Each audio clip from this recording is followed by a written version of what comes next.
Terima kasih Anda kembali menyaksikan iNews Sore pemirsa. Rombongan polisi yang mengevakuasi korban erupsi Gunung Lewotobi laki-laki terjebak hujan abu vulkanik. Di lokasi tak jauh, sejumlah mahasiswa KKN Universitas Nusa Nipah Maumere juga terjebak hingga mengalami sesak nafas.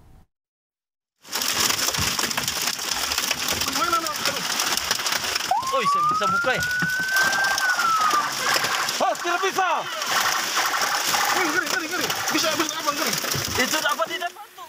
19 personil kepolisian dari Bidokes Polda NTT dan anggota Polres Flores Timur sempat terjebak di tengah abu vulkanik dan hujan kerikil saat erupsi Gunung Lewotobi laki-laki di Flores Timur ketika sedang bertugas. Saat itu kondisi di sekitar Pasar Boru sangat gelap, ditutup awan panas serta debu tebal membuat kendaraan mereka sulit melintas. Akhirnya butuh waktu 30 menit bagi mereka untuk keluar dari kawasan itu.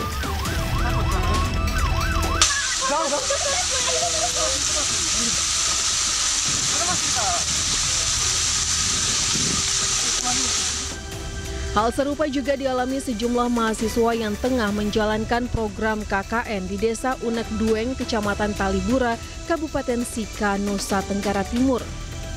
Para mahasiswa lari sambil berteriak minta tolong. Salah satu mahasiswi harus dibopong oleh rekannya karena mengalami sesak nafas.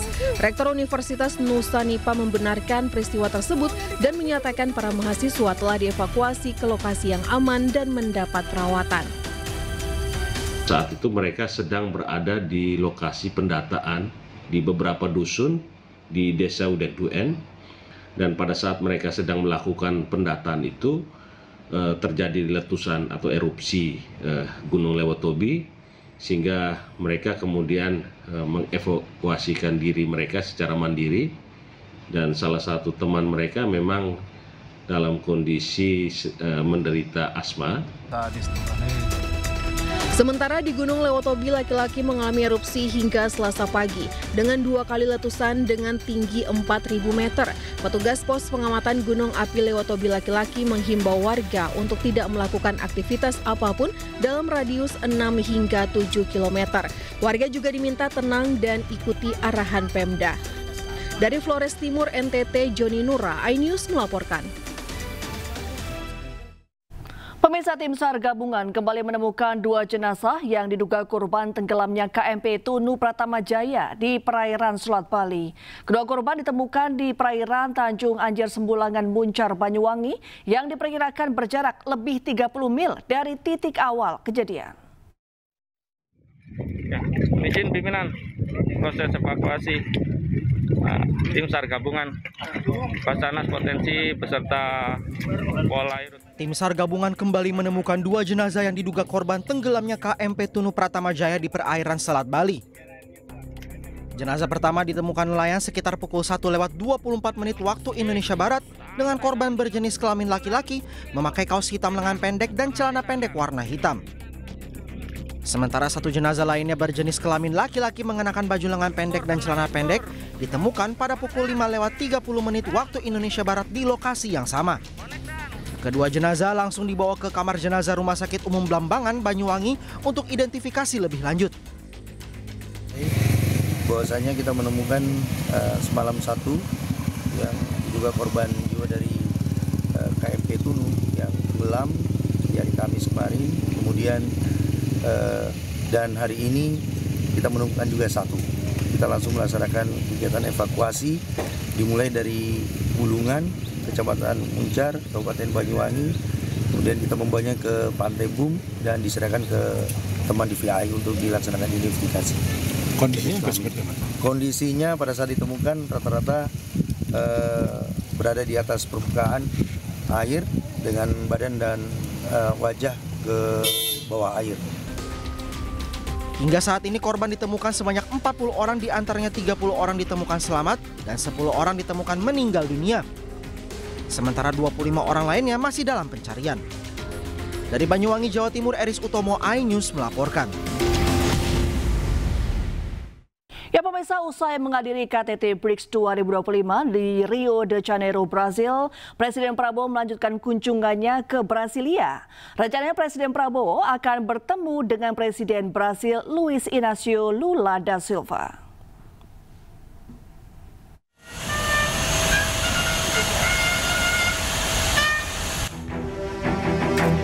Presiden Prabowo Subianto berangkat ke ibu kota Brasil, Brasilia, melalui Airbase Galeão, Rio de Janeiro. Rencananya Presiden Prabowo akan bertemu dengan Presiden Brasil Luiz Inácio Lula da Silva di Istana Kepresidenan Brasil. Kunjungan ini merupakan bagian dari upaya mempererat hubungan strategis antara Indonesia dan Brasil.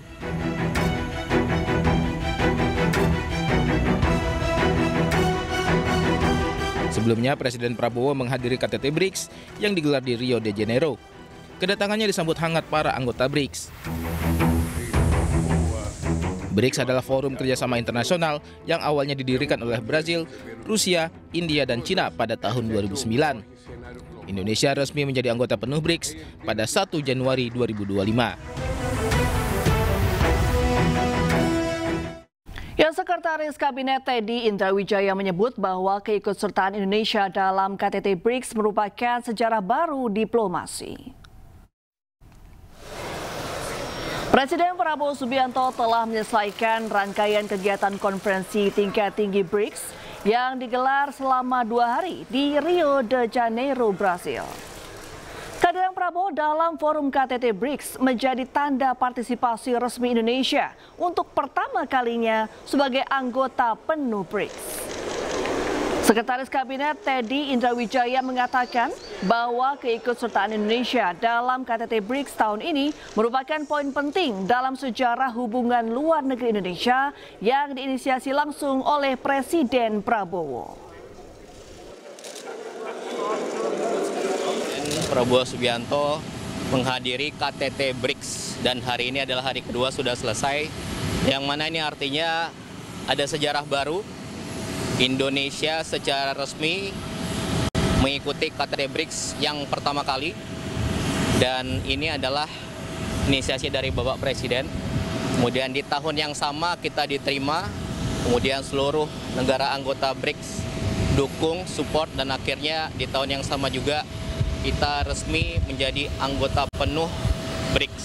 Secara resmi ada 28 negara dan kepala pemerintahan, ya. Jadi 10 anggota BRICS, kemudian ada 10 partner countries, kemudian ada 8 tamu, dan ini banyak sekali yang antri untuk masuk BRICS. Dan ya, ini menunjukkan bahwa Indonesia semakin didengar, semakin diperhatikan, semakin dipandang, dan semakin dibutuhkan di dunia global. Ya, kita ke informasi lainnya, pemirsa. Hasil uji kepatutan dan kelayakan atau Fit and Proper Test 24 calon duta besar Republik Indonesia untuk negara sahabat telah diserahkan Komisi 1 ke pimpinan DPR. Dev Laksono, Wakil Ketua Komisi 1 DPR RI memastikan Komisi 1 dinyatakan lulus dan dianggap layak menjadi duta besar karena selaras dengan visi misi pemerintahan Presiden Prabowo Subianto.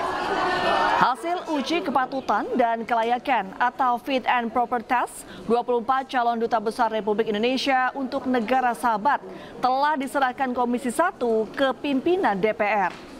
Nantinya pimpinan DPR menentukan jadwal rapat paripurna untuk menetapkan 24 dubes yang telah mengikuti Fit and Proper Test. Kita tidak melihat ada suatu kendala, semuanya itu mampu dan sanggup untuk melaksanakan visi misi pemerintah dengan program kerja masing-masing di tempat yang mereka akan ditugaskan. Ya, pemirsa, setelah viral dan mendunia, Ryan Arkandika melalui tarian Aura Farming, bocah asal Kabupaten Kuantan Sengi, Riau ditunjuk menjadi duta pariwisata Riau.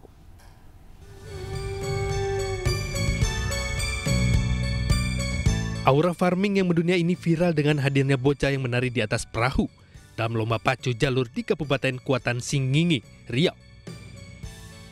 Aura Farming ini mendunia lantaran banyak kalangan selebritas Indonesia maupun dunia yang mengikuti gerakan tersebut dan videonya viral di media sosial. Ryan Arkandika, bocah viral yang tariannya diikuti banyak orang. Berkat prestasinya ini, Dika yang baru berusia 11 tahun itu diundang ke kantor Gubernur Riau untuk ditunjuk sebagai duta pariwisata. Nggak nyangka sebelumnya ya? Udah berapa lama ini pacu jalur sebagai apa?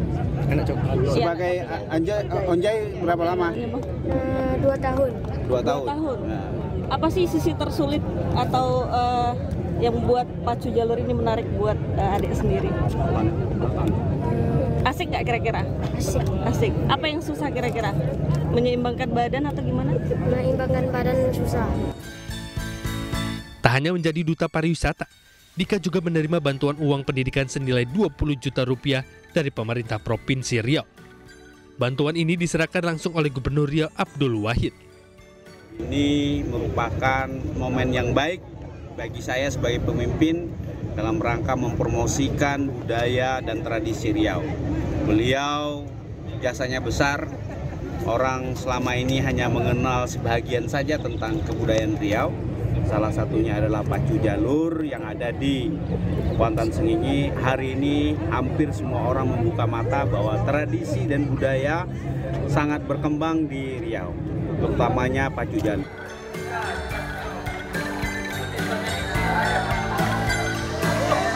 Usai ditetapkan menjadi duta pariwisata, Dika bersama sejumlah pejabat eselon Pemprov Riau berkesempatan memparodikan tarian aura farming yang viral dan mendunia.